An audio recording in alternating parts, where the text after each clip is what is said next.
I'm Natasha Kirchuk, and thanks for joining us from our studios in Israel. Coming up in today's newscast, Israel has its worst clashes with the Palestinians in years.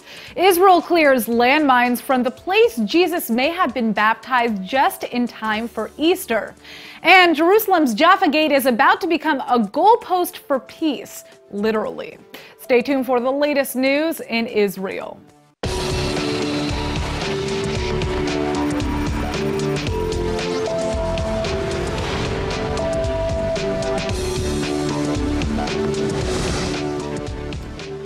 There's been horrific violence along the Gaza border this weekend. Tens of thousands of Palestinian protesters have begun a 6-week demonstration that has quickly erupted into violence. IDF troops along the border have responded with force and even live fire in some cases, now that it's clear that much of this protest was merely a smokescreen for Hamas bloodshed. What we've seen over the last 24 hours is anything other than a peaceful protest. What we've seen is a violent riot in its clearest form. Though the terror group initially summoned the protest as a peaceful sit-in, the mob quickly turned lethal Friday afternoon, beginning what the Palestinians say will be a 6-week protest. Rioters hurled Molotov cocktails and in one case opened gunfire on IDF troops stationed at the border. Tire fires, rock hurling, and attempts to either destroy or damage the security barrier also escalated the conflict. هذه المسيرة كما أعلن عنها القائمون من القوى والفصائل وكل مكونات شعبنا الفلسطيني مسيرة سلمية حضارية توجه للعالم أجمع رسالة أنه كفى للظلم وكفى للجوع وكفى للاحتلال وكفى للحصار. At this time, over 1,000 Palestinians have been injured in those clashes, and 16 Palestinians have been reported killed. Despite accusations of excessive force on Israel's behalf, the army has actually identified at least 10 of those 16 casualties as Hamas soldiers, a number at least partially confirmed by Hamas itself. After holding funerals for a number of the deceased, Palestinian Authority President Abbas called the day a day of mourning for the Palestinian people. The protests continued into the next day, though with diminished numbers. But the flames of war have obviously been fanned. Mere hours ago, a Palestinian man was arrested infiltrating Israel from the Gaza Strip. Israel has just confirmed it is in possession of 2 bodies of Gazans who were killed in these violent clashes. The dust is still only beginning to settle from this weekend's bloodshed, which saw some of the worst clashes between Israel and the Palestinians in years. And as can be imagined, the accusations are already flying over who's to blame for the violence. Israel has slammed Hamas for setting the stage for warfare from the get-go by conducting its largest ever live fire drill mere days before the rally. But the Palestinians say Israel is fully responsible for the deaths of 16 Palestinians. وأمام هذا الحدث الجلل أحمل سلطات الاحتلال الإسرائيلية المسؤولية الكاملة عن أرواح الشهداء الذين ارتقوا اليوم بنيران جيش الاحتلال في مواجهة المظاهرات السلمية الشعبية التي خرجت لإحياء هذه الذكرى وللتمسك بحقها في تقرير المصير كباقي شعوب العالم. Hamas has released video footage that seems to depict an 18-year-old protester retreating from the Gaza front lines, apparently being shot in the back by an IDF bullet. Israel has accused Hamas of manipulating their video footage and has also released army surveillance footage of Palestinian militants pulling the first trigger on Israeli troops. Furthermore, most Israeli officials agree that Hamas's call for a peaceful sit-in during this weekend's protest is a blatant cover for violence targeted right at Israelis. The IDF has identified at least 10 of the 16 Palestinians killed in the clashes as Hamas militants, a number at least partially confirmed by the terror group publicly. هناك اعتصامات وأعمال شغب عنيفة تصدى لها جيش الدفاع الإسرائيلي من خلال وسائل تفريق المظاهرات وعند محاولة بعض الأشخاص المحرضين من الوصول إلى الجدار الأمني وخرق السيادة الإسرائيلية وتسلل إلى الأراضي الإسرائيلية أو المساس بالبنية التحتية الأمنية أي الجدار الأمني، فتم استهدافهم من قبل قوات جيش الدفاع الإسرائيلي. Despite these affronts, much of the international community questions Israel's use of lethal force in response to the clashes. The United States has just used its veto power to quash a UN resolution demanding an investigation into the deaths and seemingly blaming Israel for the aggression. While some Israeli Knesset members do think an investigation is warranted and that violence should be a last resort only, the IDF says it will act with appropriate force only in cases when national security is at stake. While some are now arguing that Israel is using excessive force, others are suggesting that the Israeli army should return to its previous policy of targeted assassinations against Hamas operatives. Here with more is Middle East expert Dr. Mordechai Kedar from the Begin Sadat Center at Bar Ilan University. All right, so at what time was Israel employing this assassination policy most frequently, and what were the effects that we saw? Well, so far Israel used it only against people who are actually ticking bombs. Either people who were about to perform a terror attack on Israel, or people who were planning actual terror attacks against Israel, or actually executing them. So is it wise for Israel to return to this type of policy, especially since Israel has seemed to clearly stop it? This, I think, is the only thing which is actually deterrent against Hamas. If the leaders of Hamas will start to understand that they are going to pay with their lives for this thing, for this kind of demonstrations, violent demonstrations, they will have second thoughts about the whole thing. You know, from what I understand, Israel wasn't as successful with these targeted assassinations as would be believed. There was a 1 to 1.5 ratio in terms of hitting accidental targets. So can we be sure that Israel would be able to carry this out in a humanitarian way, if humanitarian is even a word that you can use when it comes to this type of targeted assassination? I don't know. Israel has the ability, and Israel proved it time and again. Yet, the only question is what Israel will do in order not to escalate the situation, but to calm it down.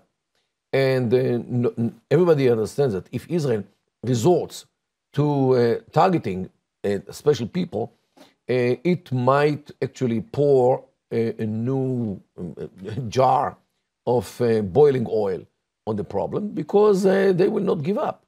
So now the question is how Israel wants to be viewed. But don't forget that part of this issue is actually the Hamas want to take the lead in the Palestinian Authority towards the end of the time of Mahmoud Abbas.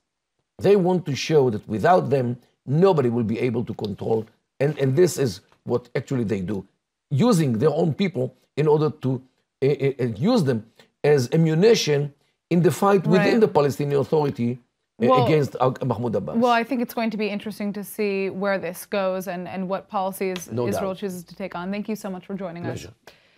Imagine being reunited 67 years after you learned you had a long-lost sister that may be dead. Well, that's exactly what happened to Ofra Mazor and Varda Fox, two siblings that were separated in the Yemenite children affair, a scandal that has ripped apart thousands of Israeli families. כשאני רואה אותך, אני רואה שאת דומה לי. כן, את דומה לאמא. כן. והעיניים של אמא, והלחיים של אמא. Almost 7 decades. That's how long it's taken for Ofra Mazor and Varda Fox to find each other. They're long-lost sisters that were ripped apart in one of the biggest scandals in Israeli history. כל החיים שלי חיפשתי אותם, מגיל 3. כל החיים.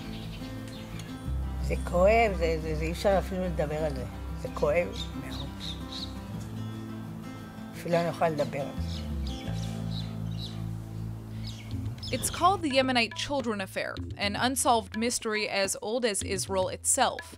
From 1948 to 1954, hundreds of newborn babies and toddlers began to disappear. They were the children of Yemenite and Mizrahi immigrants, and more than 1,000 families all report nearly identical stories, that they went to the hospital to either give birth or do a checkup on their children, and then their babies disappeared. At the time, state authorities claimed the babies had died and had already been buried, but until today, these families believe their children are still alive and were either given or sold to Ashkenazi Jewish families. many of which were Holocaust survivors that couldn't have children of their own. נולדתי ב-1950 וגדלתי במשפחה טובה, אבל הם היו ניצולי שואה, אז אני ידעתי שאני בת מאומצת.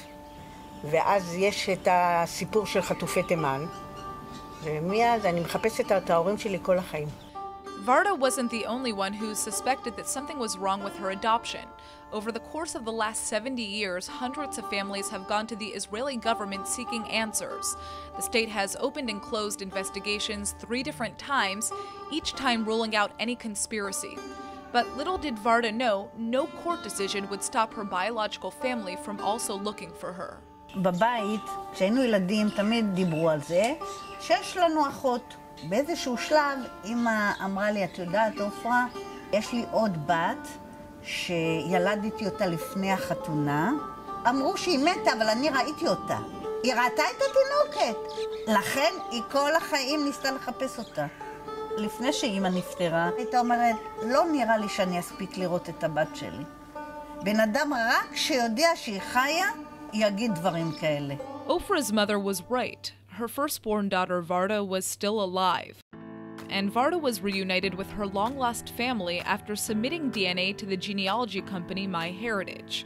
The free DNA testing was part of an initiative with the Israeli government to try and reunite families split up during the Yemenite children affair.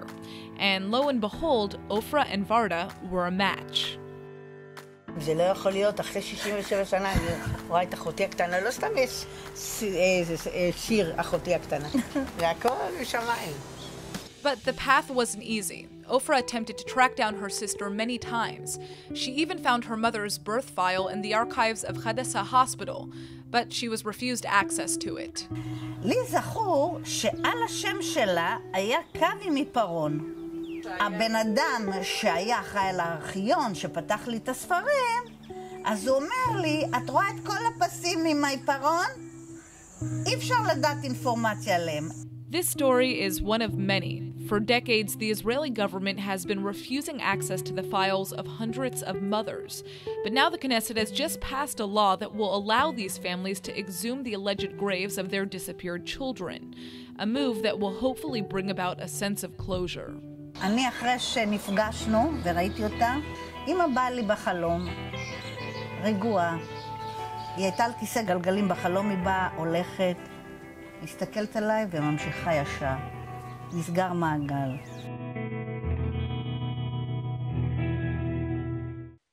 Now, it was absolutely incredible to meet these women. I couldn't stop crying myself throughout the entire interview, but they did ask me to send out a message. The company MyHeritage is still offering free DNA tests to any people who believe that they may have been affected by the Yemenite children affair. In fact, they've already reunited a total of 3 families. Now, if you or anyone you know thinks that you are a part of this historical scandal, go out and take a DNA test. You may find yourself discovering a whole new part of your identity. All right, guys, today is Easter Sunday, one of the holiest days on the Christian calendar. At the same time, of course, it's also Passover, one of the holiest weeks on the Hebrew calendar. Well, no matter what religion you believe in, there's an incredible effort underway right now in the West Bank, one that sees Palestinians and Jews alike bringing a long-abandoned Christian site to life.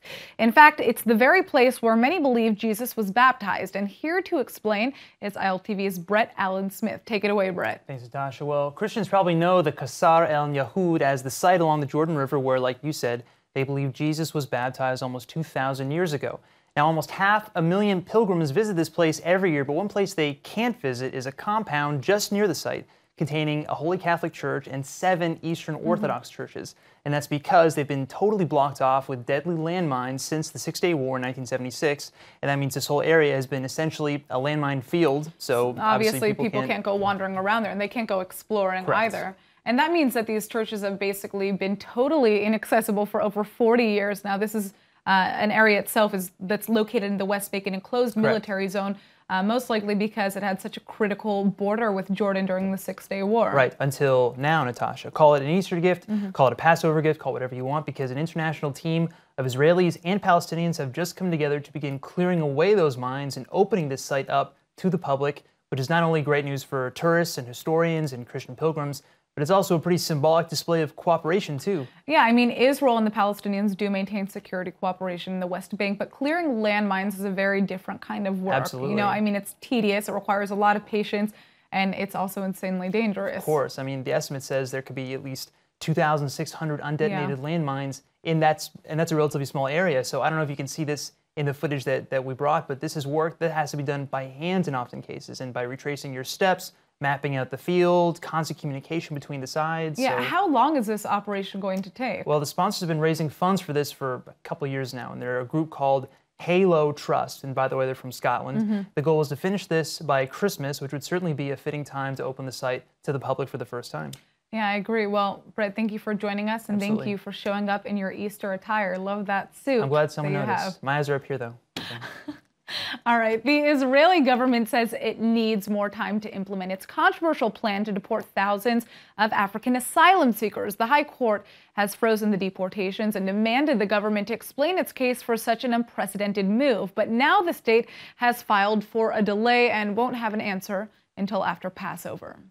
Nearly 40,000 African asylum seekers, mostly Christians from Eritrea and Sudan, say they fled genocide and worse for a better life here in Israel. These communities are accepted as legal refugees almost everywhere in the Western world. But Netanyahu's government contends they're merely illegal infiltrators here for work. The director of Israel's Population Authority says a trade-off could be arranged to grant refugee status to some in exchange for deporting others. The director, Shlomo Mor Yosef, has just announced that, quote, "We can give the women and children status if we send out the single men." Some say this shows the government is willing to negotiate. Others contend that it's inhumane to play a one-for-one game of exchange with human lives. The plan to deport asylum seekers to a third African country believed to be Rwanda and Uganda has been compared to a literal death sentence, especially given the widespread reports of human trafficking and extortion that have arisen from such deportations in the last few years. Some accuse the government of willfully ignoring this danger and manipulating the public about their true motive behind the plan. Nearly two-thirds of Israelis support deporting some or all of the asylum seekers in Israel, even families. An envoy of U.S. congressmen have actually just met here in Israel with Prime Minister Netanyahu and are now urging him to release the 280 asylum seekers imprisoned for refusing to be deported. Some accuse the government of willfully ignoring any danger in their plan and manipulating the public about their true motive behind it. Nearly two-thirds of Israelis support deporting some or all of the asylum seeker community, even families. Recently, a video went viral on Facebook showing an Israeli woman yelling racist obscenities to an Ethiopian Israeli citizen, mistaking him for an asylum seeker simply because of the color of his skin. All right. The Galilee Medical Center is one of the largest hospitals in northern Israel, and with over 700 beds and 2,500 people on staff, it's also the front line for treatment along the border with Lebanon. Well, here now to tell us about their revolutionary new cardiology department is Amir Yalchi, CEO of the Friends of Galilee Medical Center. Thanks for joining us. Thank you for having me. All right, so tell us about this unique cardiology wing. We have just launched our new cardiology wing. It was made possible thanks to a generous gift of the Moskowitz family from the United States. It's all protected. It's probably Israel's first all-protected cardiology department. What does that mean when you say all-protected? That means that it's protected against missiles. The hospital is located about 5 miles from the border with Lebanon, which means that we need to be able to provide medical services both under fire and in peacetime. Well, and I can imagine that, God forbid, there is any type of conflict in the future. There are many people who will be coming to the hospital, whether or not they're in the north of Israel, right? So this is a very big deal. So tell us what else is special about, and also obviously kind of what went into deciding to make sure that it was protected like this. Okay, so the special thing about it is that it's, first of all, it's absolutely beautiful. Yeah. It's a great facility. It's something that you don't usually find in the periphery of Israel. Right. And it's an excellent department. We are ranked #1 in Israel for the last 3 years in survival after heart attack, which means that for the first time we can offer excellent medical care, but also in great conditions and beautiful environment for the patients as well. It's all protected, just like I said. Is it underground? It's above the ground. It's above the ground, okay. It's above the ground, and we take care of the aesthetics, and we want to take care for the well-being of the patients as well. So are there windows here? I'm assuming that it's just very interesting to me how you construct a building like this. Because it's all protected. There's no sunlight. So there's no windows, but there's special arrangements for these beautiful reflectors with all kinds of flowers and other elements that project light into the department. Well, I mean, this is clearly the future of hospitals, but this is very interesting to hear about. Unfortunately. Yeah, unfortunately it is. That's true. But again, it is a relief to know that there does exist a center like this here in Israel. And thank you for joining us to tell us about it. You're welcome. Thank you for having me. All right. Jerusalem's Jaffa Gate has unfortunately become known as a flashpoint for violence. But with the World Cup just a few months away, one NGO is hoping to transform those gates into a goalpost for peace. Literally, this summer during the World Cup, those gates will be used as a soccer goal for the very first Jewish-Arab penalty kickoff tournament. Here in the Middle East, religion and politics sometimes play second and third fiddle to the much-beloved game of soccer, or as it's called here, football. Well, the organizers at the Kulna Group are hoping that's exactly what they can use to build a few bridges this summer. The non-governmental organization has been focusing on Israeli-Palestinian peace for a few years by hosting Jewish-Arab backgammon tournaments throughout the Old City. But hosting a penalty kick showdown at the Jaffa Gate would not only be a symbolic upgrade, but potentially an even bigger success. The group is hoping to bring both sides to the table by attracting a top-ranked pro goalie to the tournament. Germany's Oliver Kahn, Spain's Iker Casillas, Italy's Gianluigi Buffon, France's Fabien Barthez, and Denmark's Peter Schmeichel are being eyed for the honor. This kickoff will actually kick off a whole day of soccer for Jewish and Arab teams based in Jerusalem. The friendly matches and festive atmosphere would definitely be a much-needed reminder of coexistence. And just remember, all is fair in love and soccer. Amazing. All right, so when you think of the Holy Land, what two things pop into your head? For many people, hummus and technology may come to mind, and it looks like Google Israel seems to agree. They've combined both into one delicious Israeli app, and ILTV's Emmanuel Kadosh is here to fill us in. Emmanuel. Okay, well, like you said, Natasha, hummus and technology are definitely the two things that come into my mind when I think about Israel, and I'm sure a lot of people would agree.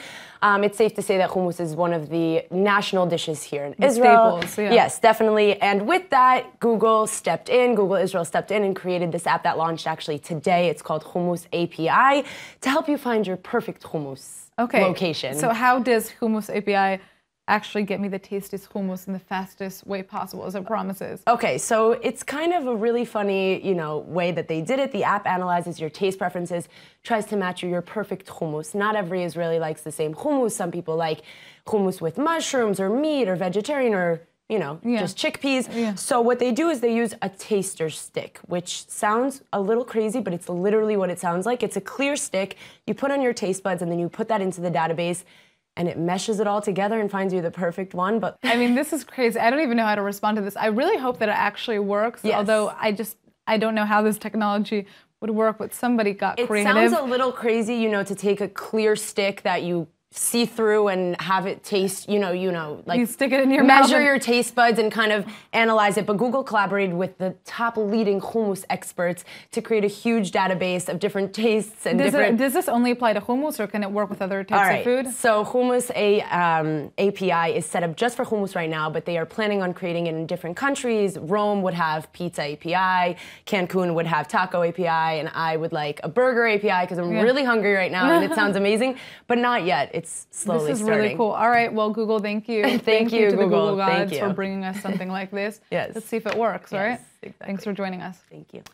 And now for our Hebrew word of the day. We all know that feeling of both shame and rage that erupts when we stub a toe or hit our heads on a low-hanging beam. It's clumsy and shouldn't have happened. In Hebrew, we have a word for it, leshtalgelk.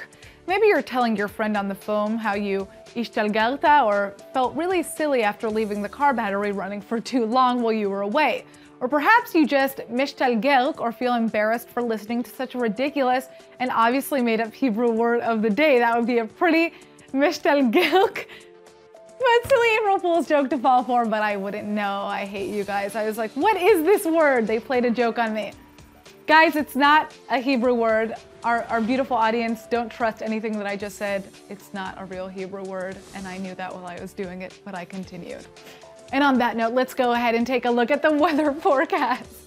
Tonight should be partly cloudy to clear with a rise in temperatures. The low will be around 57 or 14 degrees Celsius, and tomorrow is expected to be mostly sunny and pretty warm with a high of 76 or 24 degrees Celsius.